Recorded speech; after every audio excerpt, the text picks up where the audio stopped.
welcome to South Asia Today, a show that provides you the glimpses of South Asia.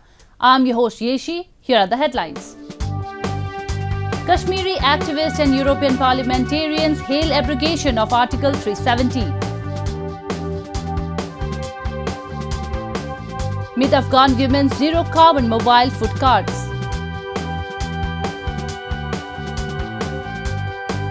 And Sikhs in India celebrate Hola Mohalla festival.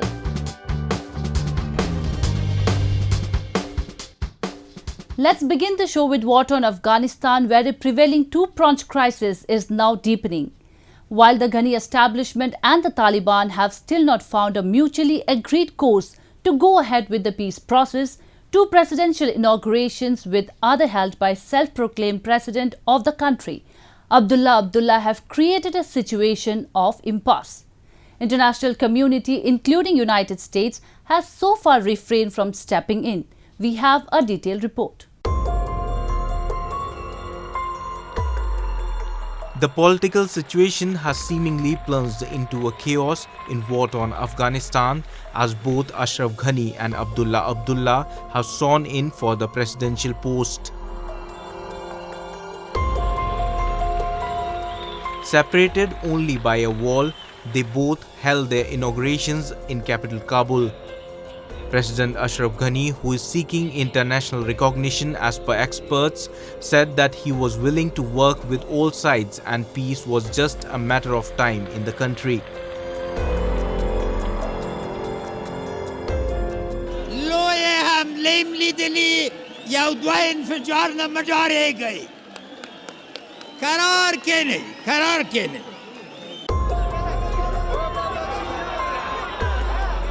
While Ghani's ceremony comes in the line of country's election commission's decision which declared him the winner, Abdullah's proclamation has been based on defiance. He was repeatedly accused the election process as fraud and has called himself the real winner of the contest. He said that he will not concede to any international, domestic and political pressure like he did in 2014.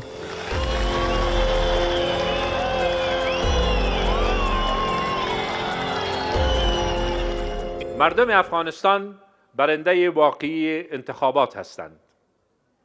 اگر در سال 2014 به هدف ثبات و وحدت ملی تن به مصلحت نمیدادیم، کشور به بحران میرفت. اما اکنون موضوع کاملا برعکس است.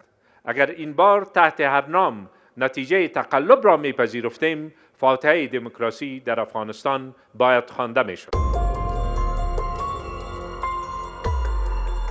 And this face-off has further complicated the course of the peace process as nobody knows who will lead the talks from the Kabul side.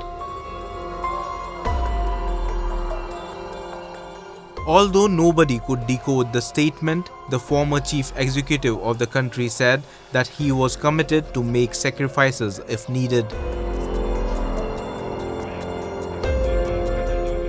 Keeping in view his vigorous anti-Ghani campaign, nobody, however, has said that he was talking about giving up presidential ambitions. نخستین اولویت دولت ما ایجاد اجماع سیاسی و تعیین هیئت مذاکره کننده می باشد. سولته د رسیدو لپاره د اړتیا پر مهال قربانی ورکولو ته ژمن یم. Meanwhile, Ashraf Ghani has laid out the plan of prisoner swapping.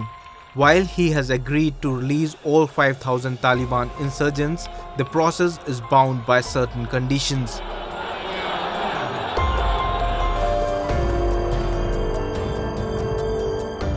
The release of the prisoners is a part of a deal signed by the United States and the Taliban last month that would allow US forces and NATO troops to withdraw from Afghanistan to end more than 18 years of war. It requires all released Taliban prisoners to provide, quote, a written guarantee not to return to the battlefield. In exchange, the Taliban has agreed to hand over 1,000 Afghan troops. Moving on, Pakistan's exploitation and cruelty in the illegally occupied regions of POK and Gilgit-Baltistan is well known. While it has plundered almost all the resources of the regions, poverty and terrorism have been its return gift to the people of these places, and the situation is only worsening with time. Recently, a group of activists condemned it on the sidelines of 43rd session of United Nations Human Rights Council. They also called out Pakistan's propaganda on India's decision of amending an article of their constitution. Our report. A number of activists from around the world who gathered on the sidelines of 43rd session of UN Human Rights Council have condemned Pakistan for interfering in the internal matters of its western neighbor India. They have also appreciated the amendment New Delhi brought in the Article 370 of its constitution to withdraw the special status of Kashmir in order to treat it at par with other parts of the country. An event held under the banner Jammu and Kashmir, Shifting Facts from Fiction at Geneva Press Club comprehensively busted propaganda being peddled by Islamabad and some international media houses. It also uncovered the ugly truths about POK and Gilgit-Baltistan that Pakistan has been brazenly concealing from the international community. The stories of deteriorating human rights situation and massive economic depredations. The unanimous opinion of experts supported the Indian move of last year. They believe that New Delhi amended the article in the interests of country's sovereignty.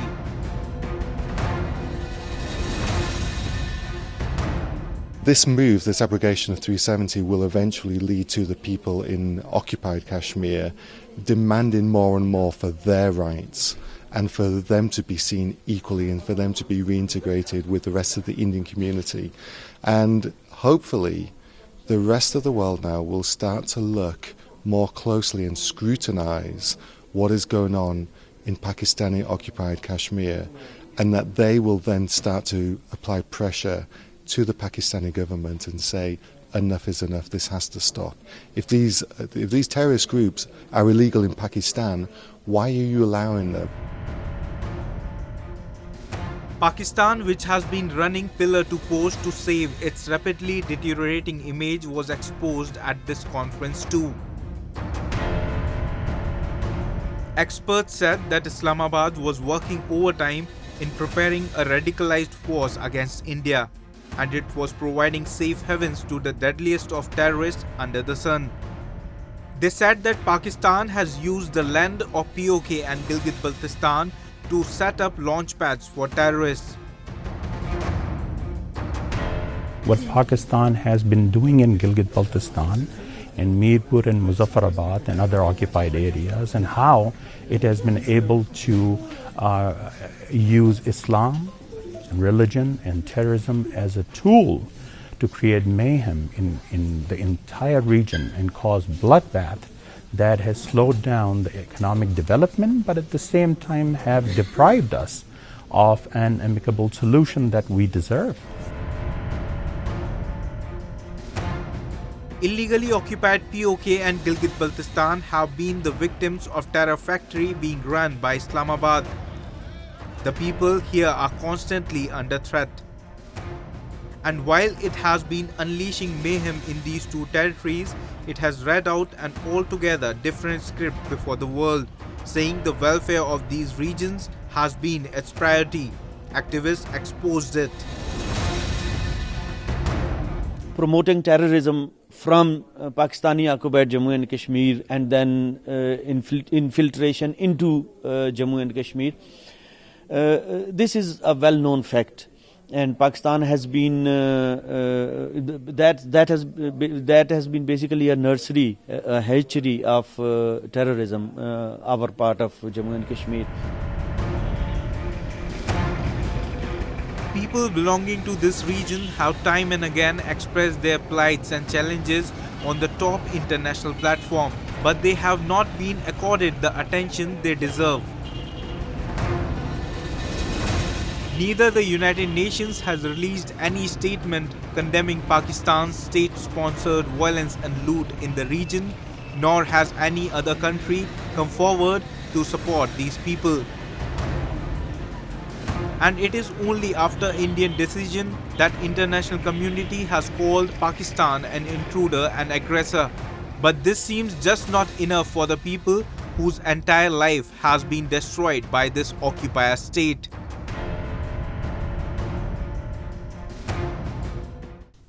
Now we take a look at some happenings in Asia in a segment called Asia Watch.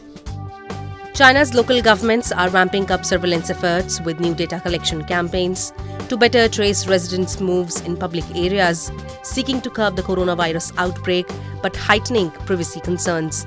At least 15 provinces and cities with a combined population of over 358 million have announced such big data measures this month, adding to a host of monitoring tools already being used, such as facial recognition and phone data tracking. 搿水生物对吧？现在就我不过因为就搿疫情以后对吧？我就刚刚出来，但是已经用了2趟了，我就觉得老好个，因为搿是就体现自家搿个整个搿个身份，对吧？我觉着搿国家对吧，升级了到现在了，是要搿能介子做。葛末再讲好跟踪呀，随便对啥事体侪有得好处，有得帮助。葛末工作来讲呢，搿能介就方便了。 Visitors to office buildings, shopping malls, residential compounds and metro systems are now being asked to scan QR codes using their mobile phones and fill in forms asking for information such as their travel history and body temperature. Some regions are also instructing residents to use newly launched features by Alibaba Group Holdings, Alipay and Tencent Holdings WeChat apps. 随身码的话，我今天早上去过一次医院，也出示了一下，然后去公司的时候也出示了一下。其实我并不是特别清楚这个随身码是怎么运作，但是他们好像看了以后就会特别的放心。 But the additional measures are fueling debate over privacy and the extent and the uses of data repository China is building on its citizens. Western diplomats and activists have criticized China's use of mass surveillance in the past. The coronavirus outbreak traced to the Hubei province capital of Wuhan has killed 2,715 so far and stricken about 78,000 in mainland China. Hindus threw coloured powder during massive celebrations of the festival of colour, Holi, in Nepal's Basantapur Darbar Square recently, but the enthusiasm was subdued compared to previous years because of fears of coronavirus that has killed around 4,000 people around the world. The number of people at the famed World Heritage Site used to stand high, with thousands of revelers barely leaving an inch to step on. But this year, the numbers have plunged down. यो गभर्नमेन्टबाटै यो corona virus भएकोले एकअर्का face to face गर्न नहुने त्यसैले नि होली पर्व भन्नाले पहिला जस्तो यसपालि चाहिँ मनाउन अलिक कम नै हुन्छ तर पनि अब होली चाडपर्व एउटा महान चाडपर्व हो त्यसकारण चाहिँ नि एक आपस चाहिँ हल्ला मचाएर एक आपसको एउटा टिका तालु गरेर एकअर्कालाई एउटा शुभकामना दिने हिसाबले चाहिँ यो दिन मनाउनु पर्छ जस्तो लाग्छ मलाई. The two-day festival of colour, which is also known as Phagun Purnima, where colours play an important role, is observed first in mountainous region and then in southern plains of the Himalayan nation. It falls on the Phagun Shukla Purnima, the full moon of 11th month, as per the lunar calendar, where people go around forming groups and smear vermilion powder and other kinds of colour powders over each other's face. Along with the colours, revelers both young and old also throw water-filled balloons at each other. These skewered cheeses that appear like white balls are called dangos. They are considered as one of the oldest traditional Japanese desserts. They can be found in most of the traditional markets. Dangos are available in a variety of flavors, but the most popular type of dangos is Mitarashi dango. お団子を作ったものを小さく丸めましてですね、だいたい4つか3つか4つを串に刺していただきます。それをこう焼いていただいて、その上に先ほど言いましたお醤油とお砂糖で作ったタレをかけて召し上がっていただきます。ポイント的には温かいタレをかけていただくとより香ばしい感じがしますので美味しいと思います。A good dango can be distinguished from its elasticity as well as its softness. A good dango is soft and melts in the mouth immediately. These days, this delicious sweet can be found in Japan's supermarket or convenience stores. However, it is hard to beat the authentic taste of the dango sold in real dango shop. Japanese traditional sweets are popular among tourists as they provide a unique taste of Japan's history. This is a must-try experience on a visit to Japan. These triangular rice balls are called origini.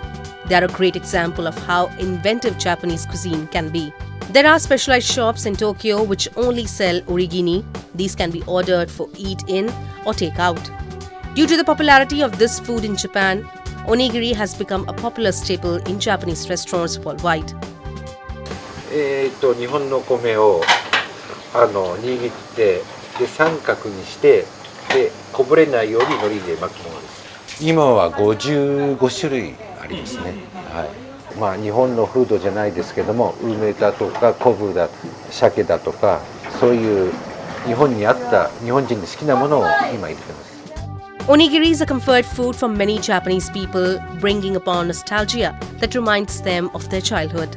It is also a common on-to-go meal for many of the workers in Japan. It is a popular dish that can be found throughout the country. In Japan's history, from the Kamakura period to the early Edo period, onigiri was used as a quick meal. At that time, onigiri was simple as the rice was flavored with salt only. But as time passed by, people became more creative and developed new flavors like fried chicken and mayonnaise.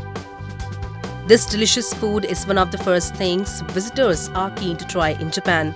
Since onigiri can easily be found at any convenience store, these origins shops provide a chance to taste an authentic home-cooked style meal in Japan. Years of war and a conservative outlook in Afghanistan hasn't been able to dampen the spirit of women in the country.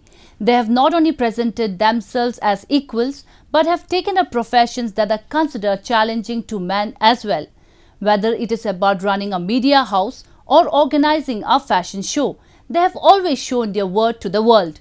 And the counting doesn't stop here. There are numerous stories of Afghan women's greed and passion.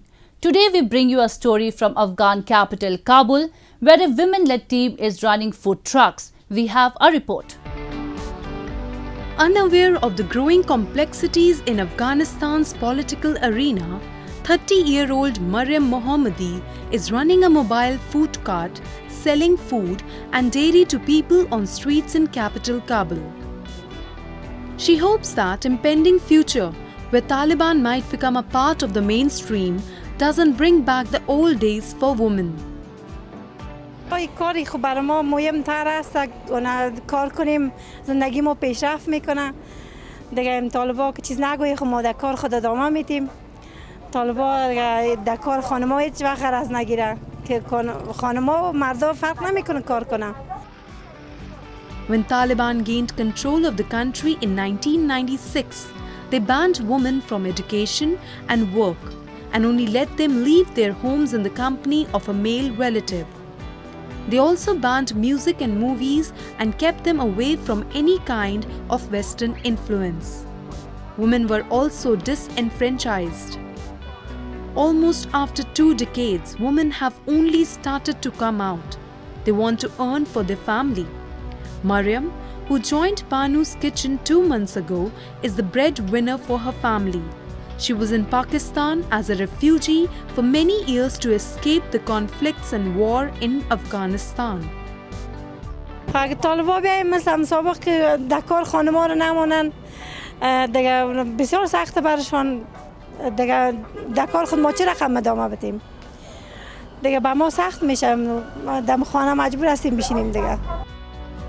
27-year-old Farhad Wajdi founded the Banu's Kitchen Rickshaws business to destigmatize the status of women in Afghanistan. Farhad Wajdi aims to expand her rickshaw kitchen business all over the country to provide job opportunities for more women. However, it is only possible if the atmosphere is conducive for women. The Afghan society were stigmatizing Afghan women, and they excluded Afghan women from socioeconomic opportunities. So I thought that Afghan women comprise a big fraction of Afghan population. So why shouldn't we utilize them? Why shouldn't we encourage them to do business and to feel equal and to do business in order to eradicate their miseries? So that was my inspiration. The peace deal that was signed between the Taliban and the United States has suffered initial hiccups, with insurgents not conceding anything to the Ghani establishment. Intensifying rivalry between Ashraf Ghani and Abdullah Abdullah has created further roadblocks for elusive peace that Afghans have been waiting for years. India celebrates a number of cultural and traditional festivals throughout the year. One such festival is Hola Mohalla, which is celebrated with great fervour and splendour.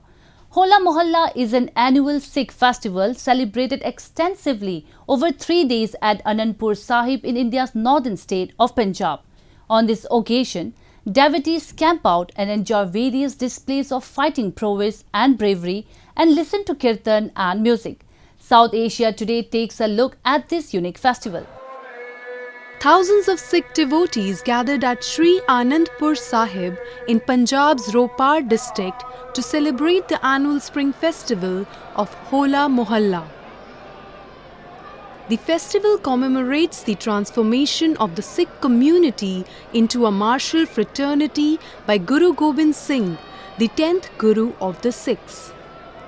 Purpose of the festival was to physically strengthen the Sikh community by holding military exercises and mock battles. Hola Mohalla coincides with Holi, the festival of colours. Devotees also offered prayers at the holiest shrine of Sikhism, the Golden Temple, in the evening to mark the occasion. We came over here to get the blessings of the Almighty. We did have a dip in the holy water, and some people celebrate Hola Mohalla by going to Anandpur Sahib. They perform in various stuff like Gatka and stuff, but we just came here to get the blessings of the Almighty. That's how we, as a family, we celebrate this festival. The word Mohalla is derived from the Arabic root hal, alighting, descending, and is a Punjabi word that implies an organized procession in the form of an army column. During this festival, the Sikh community display their physical strength by performing daredevil acts like bareback horse riding, standing erect on 2 speeding horses, gatka, mock encounters, tent pegging, etc. There are also a number of darbars where the Sri Guru Granth Sahib is present and kirtan and religious lectures takes place. On the last day, a long procession led by Panch Pyaras starts from Takht Keshgarh Sahib, one of the 5 Sikh religious seats, and passes through various important gurdwaras like Kila Anandgarh, Lohgarh Sahib. This is followed by music and poetry competition to lighten the charged up atmosphere. हम तो हमेशा ही आते हैं यहाँ पे, तो बहुत अच्छा लगता है हमें हरमंदिर साहब में आके, तो बहुत अच्छा लगता है। वैसे भी ऐसा लगता है जैसे बाबा जी खुद आके होला मोहल्ले की खुशी में जैसे फूल बरसा रहे हैं। हमें भी बहुत अच्छा लगता है कि भी हम रंगों के अलावा फूलों के साथ होली खेल रहे हैं। The annual festival has not only succeeded in preserving the Sikh tradition, but has been attracting tourists from across the world. It's time for me to wrap up today's episode. We will be back next week at the same time. This is Yeshi signing off from the entire production team of South Asia Today. Goodbye and take care.